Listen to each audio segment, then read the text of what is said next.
Hello, and thank you so much for joining me for our final chapters of Royal Service. And we've got 2 chapters and an epilogue to go. And no, it's too sad. We've all enjoyed this book too much. I was thinking about the next one. I was thinking about The Little Princesses by Crawford, Marion Crawford. What do you think?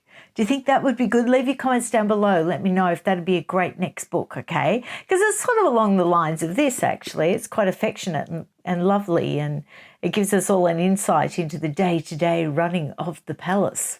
Anyway, let's get on our final chapters, Royal Service. Now, this chapter is called Lady of the House, and he opens up with the story that Princess Diana just loved being in Scotland for their honeymoon because she was sort of outside the royal machinery. Evidently, they were there for quite a long time, and she got to run this little house that was on the grounds of Balmoral, and they were pretty much left alone. It sounds very romantic. It sounds quite lovely. The princess was happy in Scotland as she was out of the royal system and could run her house. But there was a brief flurry of activity due to President Sadat's assassination, and the prince and Stephen Barry had to go away and attend the funeral, and they were back within a space of 2 days. But it was when we returned that I decided to give my 6 months' notice. I never had a qualm about the decision. During the 6 months, I realised more and more that I'd done the right thing. Nothing was ever going to be quite the same again. Now, it goes on to describe that Highgrove is not an enormous house, but it did come with old nursery quarters, and the prince actually left them all set up, waiting for their first child. And of course, they didn't have to wait that long for Prince William to come along. And he goes on to comment that the princess seemed to like being pregnant, unlike Princess Anne, who finds it a great bore because it restricts her activities. I can just imagine Princess Anne being like that. And he says that Princess Diana was very much her own person, who doesn't like horses and doesn't really like the people associated with horses, like show jumping and hunting. It simply didn't interest her. Well, that doesn't surprise me because a certain Camilla Parker Bowles was part of the Beaufort Hunt. So that could have had something to do with it. But it's funny, I didn't know this. The prince originally wasn't mad about hunting, but now it's his dominant passion. Maybe she'll learn to like hunting, he's talking about Diana again, or horses too. I can remember when we used to go to Royal Ascot, this is pre-Diana, and the prince hated every moment of it. He never used to watch any of the races. Now he's fanatical about it. He's really into racing. Another thing the princess doesn't care for is the opera. She's mad about ballet. He loves opera, but he's not mad about ballet. So it's funny because we're starting to see the differences between them, and Stephen Barry's starting to notice that they actually don't have a lot in common. She came to a couple of the opera parties that he likes to give in the royal box for his friends in the early days when they first met, but she was bored stiff. So evidently she found out that Evelyn, her dresser, had passed 8 O-levels, and she was shocked, and she came up to Stephen Barry and said, do you know how many Evelyn's got? And she said, guess how many I've got? And he said, I have no idea. And she said, 2, pulling a schoolgirl face. You've done very well on 2 O-levels marrying the Prince of Wales, I told her. It's a bit of a bitchy comment, Stephen. I wonder whether, because in Housekeeper's Diary with Wendy Berry, we heard that she really picked on Evelyn, the dresser. She was quite nasty to her. So I wonder whether she was jealous of her O-levels. She might have felt a little bit inferior, maybe. I still believe the princess is trying to retain some of her own identity, which is not simple if you marry a royal. It's very easy to be submerged and become thoroughly miserable. So I think she's quite right to refuse to do the things she dislikes while leaving the prince his own freedom of movement. He still does what he wishes and goes where he likes. The prince does like older people. Many of his friends are considerably older than he is. He finds them so interesting because he's always interested in learning, and he's also fascinated by success and ability. In January 1982, just before I left his service, we went down to Althorp, the princess's family home. Now, I looked it up because the old-fashioned way of pronouncing it is Althorp. It's actually Althorp. But, it's so weird, but When the current Earl took over, the present Charles Spencer took over in 1992, it was decided that they would use the Althorp. It was actually agreed. It was even agreed with the BBC Communications Department so they could sort of brief all their newsreaders that it was going to be Althorp. So I'm not actually incorrect saying Althorp because it was decided that they would pronounce it that way from now on because everyone got it wrong. So I'll say Althorp. Althorp was something of a surprise. It was so much grander than its royal neighbour, Sandringham, which is a very simple home. We stayed in the Prince of Wales suite, where other Prince of Waleses had stayed throughout the years. We arrived on a Friday and went straight through the candlelit picture gallery where the princess's ancestors lined the walls. Oh, I would love to see it. I went into their bedroom mid-morning to find the curtains blowing wildly, which surprised him because the windows were sealed. I was a bit surprised until I realised there was a broken window. "There's a broken pane," I said to the princess. "Yes," she said, her face very innocent. "It was an accident. There's no air in here." I just laughed. It was a very interesting weekend. I wonder whether that was the big fight that Charles and Diana were supposed to have had at Althorp because, yes, they were supposed to have a ding-dong battle and it's been sort of reported in other books. I don't know why I'm whispering. I don't think they can hear me. But evidently there was the sound of breaking glass, so maybe that was it. It was a very interesting weekend. The house is very splendid and the Countess a remarkable lady. There is not a great deal of love lost between the princess and her stepmother. Their relationship is mutual toleration. But the prince liked the Countess of Spencer. She was a very clever woman who looks, lives and loves the role. She's probably unpopular for being so good at being a countess. That weekend, it seemed that the Spencers lived in far grander style than the Royals. A pianist had been brought in from the Savoy for the occasion. Poor man came on the wrong night and had to come back again. They dined with silver and candles. The Countess enjoys using candles, and they all dressed for dinner. The Countess is very well groomed from the crack of dawn to late at night, with never a hair out of place. She adores her father, the princess, and therefore seems to have respect for his choice of wife, but I doubt if she and the prince will be spending very much time there. And we all know that, well, legend has it that Diana actually pushed the Countess of Spencer down the stairs. So I don't think there was a lot of love lost between the two. Next chapter. Oh no, we're getting near the end. A difficult decision. We had returned from the honeymoon after 14 glorious days on the Royal Yacht Britannia, and he realised at that point, I'm not really interested in the job anymore. It was beginning to dawn on me that now the prince was married, there was so much less for me to do. Many of my tasks were being taken over by the princess's staff, and because the prince's household was expanding, there were more people now employed. I no longer had to call him in the mornings and bring in his breakfast. I no longer arranged the menus for the day.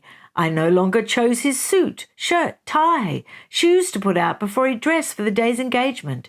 There were so many small things that were no longer my responsibility, and I was beginning to feel superfluous. Well, you would, because, I think that's all his main duties. So I don't know how he filled in his time, and Highgrove being a smaller house, would be very uncomfortable. The chief reason for my resignation was that circumstances had changed, and I must make it clear that I was leaving the royal household on the best of terms. People found this hard to believe, and it seemed as if everyone I knew had said agog, "Did you have a row with her?" I did not have a row with Princess Diana. Nothing of the kind happened. In fact, we weren't close enough to quarrel, although when she first met the prince, I'd been very much on the scene. Now listen to this, because I found this next bit absolutely gobsmacking, and you tell me if you find it extraordinary too. So this is what he used to do. I would nod to her approvingly if she was doing the right thing, cough gently if it looked like she was about to put the wrong foot forward, and she picked up on my signals amazingly quickly. She never made a mistake. The only time that I perhaps needed to slightly raise an eyebrow was when she wanted to giggle and the prince wanted to be quiet.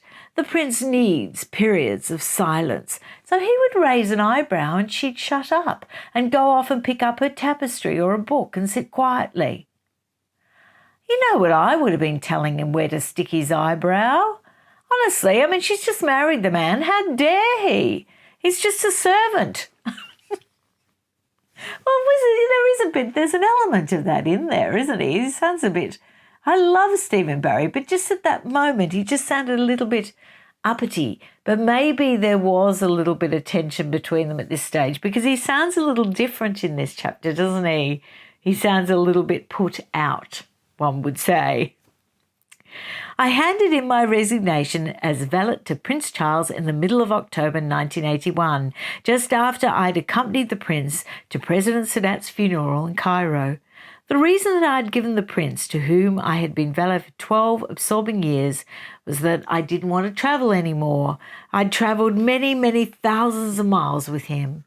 The prince and princess wanted to live most of their time in Highgrove, their country home. I loved life in the city, and I enjoyed my rooms in Buckingham Palace, where I looked out on 40 acres of the royal gardens. I went to see the prince in his sitting room at his house in Balmoral one evening in October when the princess had gone to London. "Sit down, Stephen," he said. "Would you like a drink?" "No, thank you, sir," I said, but sat down and with some difficulty started to tell him that I was leaving. He listened, his face serious, and then he said, "Are you absolutely sure?" "Yes, Your Royal Highness," I said, deliberately being formal. He looked at me questioningly and then said, "Why don't you go away and think about it?" Well, I went away and I thought, but it didn't change my mind.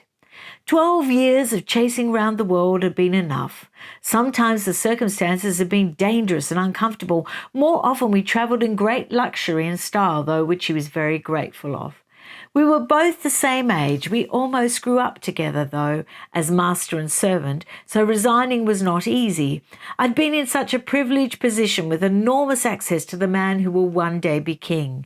I had been with him for so long that I almost knew what he was thinking. I often knew what he wanted even before he asked for it, but then that was what I was paid to do.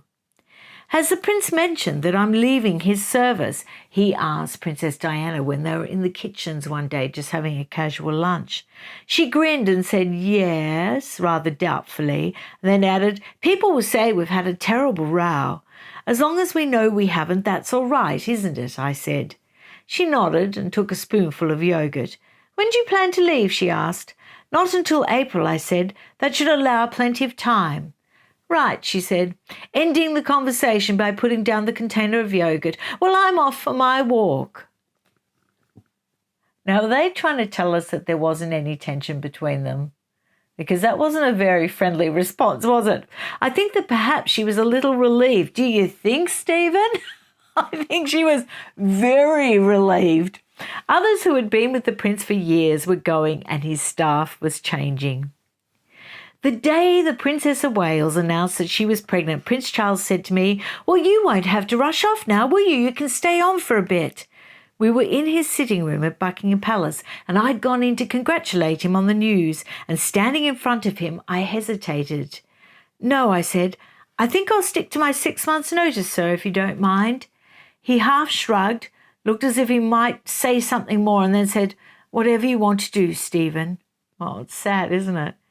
And as he left the office, he ran into Princess Diana and he said, "Congratulations, Mum," he said.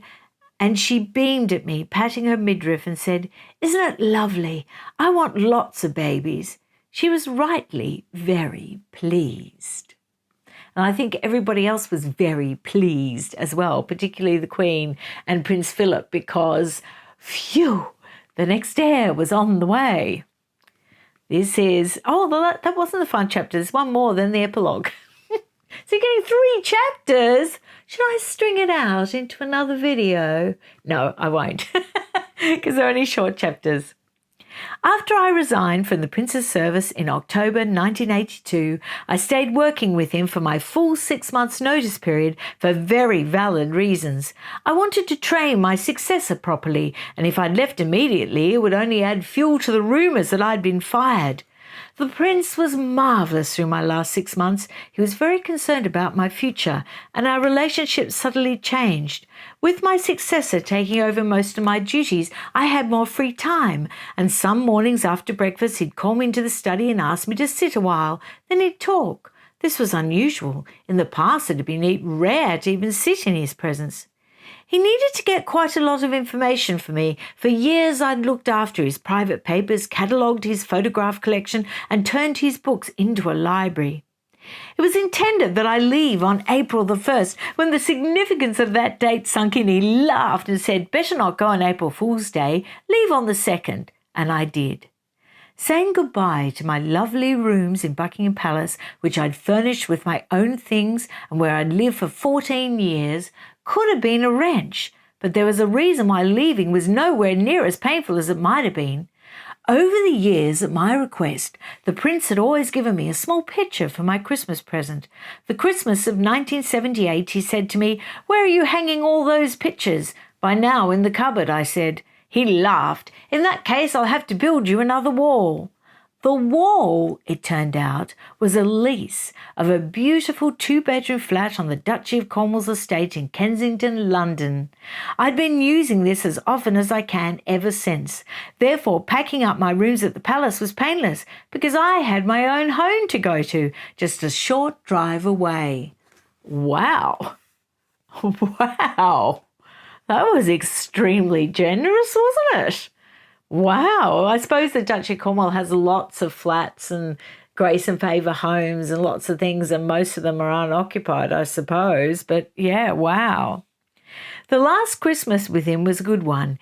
Every year he takes his staff for a special Christmas lunch somewhere unusual. We'd been to the Tower of London, the Bank of England, the House of Lords, down on the river on a barge, to his own bank, Coots, and once to Scotland Yard. After the meal, we would be taken on a tour to see how everything worked. We decided on his first Christmas after his marriage that, as so many staff were intrigued to see what his new home was like at Kensington Palace, he would give a bare rooms party in the half-decorated apartment. By the time he arrived, the rooms didn't look bare at all. Lions had waved their catering wand and transformed the place. We had a buffet meal, and afterwards some of the girls from his office asked me to show them around as I knew all the rooms. We were going one way, and we met the prince coming the other. "Your tour first," he said, letting us go past. I had Christmas off, but I joined the Prince and Princess in Sandringham for New Year's. All the usual royals were there, but with the princess as an added member of the family. She wasn't well and spent most of the time resting because she was pregnant with William. She certainly wasn't feeling up to going out on shoots. It was a quiet New Year's Eve for everyone. One evening wasn't so tranquil. Sandringham is built on different levels and sound seemingly travels down chimneys. One morning just after New Year's, the princess said to me, "Were you upstairs last night?" "Yes," I said.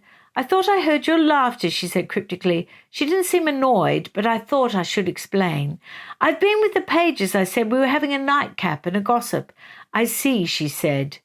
Later in the morning, I saw the prince in his bedroom. He was sitting at his desk, and I thought I'd sort things out. "So I gathered from the princess that you could hear us last night. I hope we didn't disturb you too much." He looked up and said, "It's all right. It was just that the princess couldn't get to sleep, so we had to come in here. It was too cold, so we went back to her room." "Oh dear," I said. "I hope we didn't ruin your night." "No," he said. "It's all right. It wasn't that late." Isn't that funny? And evidently Diana was such a light sleeper that she just couldn't stand the sound of the staff, and she used to have earplugs because Stephen Barry saw them on the bedside table. I'm afraid I would be the same. I'm such a light sleeper. If there's any noise, I wake up and then I can't get back to sleep. I'm just hopeless. The day finally dawned when I was actually leaving. We had returned to the palace and everyone carried on as normal.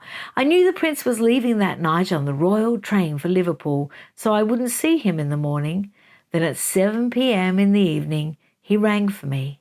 I went into his study and I found him standing in the middle of the room. "Close the door," he said. "Do sit down." He indicated the sofa, and I sat while he settled down in his own yellow armchair. "I suddenly remembered you're going tomorrow," he said. "That's right, sir," I said, nodding. I felt strange. I'd seen other people say goodbye to him, but now it was my turn. I knew how they must feel. It was curious to know I was in his company for probably the very last time, when I'd spent so much of my life in his presence. Is everything sorted out for your future? I hope so, sir, I said. I'm off to learn public relations at Turnbull and Asser. I'll come to buy lots of shirts off you then, he said. There was silence. It's been a long time, hasn't it? It seems to have gone very quickly, and then it was silence. There was so much to thank him for, all the travel, education in themselves, the exposure to beautiful things, music, pictures, fine furniture, learning about the countryside, food and wares. And all those uniforms, he said.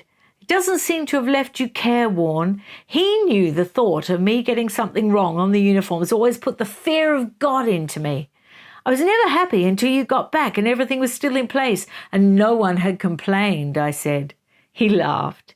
Then he said, his face turning serious, Is everything all right? You will keep the flat, won't you? Oh, yes, I said, and thanked him with real sincerity for what was truly a generous gesture.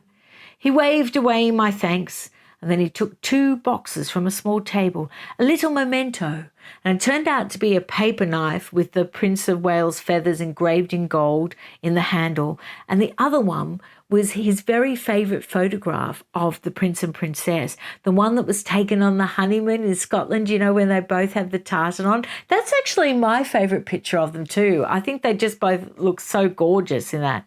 It was placed in a green leather frame with the Prince of Wales feathers in gold at the top, and both of them had signed it. I thanked him then and felt a little choked up. By this time we were both standing and the audience, so to speak, was over. What time do you leave? He said, looking at his watch. 10 o'clock, sir, I told him, and bowed and left the room. I saw him once more that evening. He and the princess were leaving for the station. As I was escorting them out of the palace, he turned around and said, Stephen, take care of yourself and don't hesitate to get in touch if you need anything. Thank you, Your Royal Highness, I said. Good night, he said. She gave me a little nod, and they climbed into the car and left. I hadn't seen him since. So after the staff parting and the presentation of a beautiful tray, I slipped out of the side door quietly for the last time. I drove off in the Prince's estate car that he loaned me to tide me over until I got one of my own. Royal service was over. And royal service is over, except there is a very short epilogue. Do I miss the life? People ask me. The short answer is both yes and no. The truth is, I miss the perks of the job, but not the duties. That's very honest, isn't it? One changes as one gets older, and I did want to settle down, but nevertheless, 12 years of royal service with Prince Charles was an extraordinary privilege and gave me enormous opportunities in every imaginable way. I consider I have been a very lucky man. That truly is the end. That's the end of royal service, my 12 years as valet to Prince Charles. Thank you so much for joining me for this whole series. I know my regulars and I know the ones that watch every episode, and I do appreciate you so much. Thank you. You make it really, really fun. Now, I'm going to probably have a week off from a book, maybe even 2 weeks off from a book. I'm going to take it a little bit easier just for a week or so. I'm still going to upload gossip and, you know, the usual videos, but I just may take a little moment, and then I think I will put up something in the community for you to vote on. But I'm quite keen on the little princesses, so like I said, let me know down below. Thanks a lot. See you again next time. Bye.